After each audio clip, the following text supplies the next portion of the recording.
বড় ভাই, আপনি তো অনেক শিক্ষিত লোক। আপনার মাথায় জ্ঞান আছে। আপনি খুব ভালো মনের মানুষ। কেন? আপনি শিক্ষিত হয়েছেন, প্রতিষ্ঠানিক সার্টিফিকেট পেয়েছেন, চারিত্রিক সার্টিফিকেট, কিন্তু পারিবারিক শিক্ষাটা আপনার কপালে জোটেনি। তাই হয়তো আপনি মায়ের প্রতি, বাবার প্রতি রেসপেক্ট, ভালোবাসাটা ধীরে ধীরে কমে গেছে। ডুবে আছেন দুনিয়ার মোহে, কামাচ্ছেন টাকা, খুশি রাখছেন বউকে।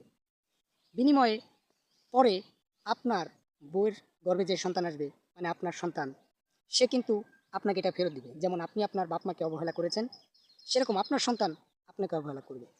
এটা 100% গ্যারান্টি। আপনি আপনার বাপ মাকে বৃদ্ধাশ্রমে দিবেন, আপনার সন্তান আপনাকে বৃদ্ধাশ্রমে দিবে। অতএব টিক প্যার ট্যাট, ইট মারবেন, পাটকেল খাবেন। তাই আসুন, বাপ মাকে ভালোবাসি, সবাইকে ভালোবেসে একসাথে থাকি। একসাথে মানে এই না যে এক খাটে সবাই শোয়া, এক ঘরে সবাই বসবাস করা। এক্ষেত্রে আপনি আপনার বউয়ের সাথে আলাদা থাকতে পারেন, সমস্যা নেই। তবে বিশেষ বিশেষ আয়োজনে আম্মুকে আব্বুকে কাছে রাখতে হবে। বিশেষ প্রয়োজনে আব্বুকে সম্মান দিতে হবে, আম্মুকে ভালোবাসা দিতে হবে, যেটাকে একটা সন্তানের দায়িত্ব বলে। তাই আসুন, বাপ মার প্রতি যত্নবান হই, তাদেরকে ভালোবাসি, কারণ তারাই আমাদের এই পৃথিবীর আলো দেখিয়েছেন।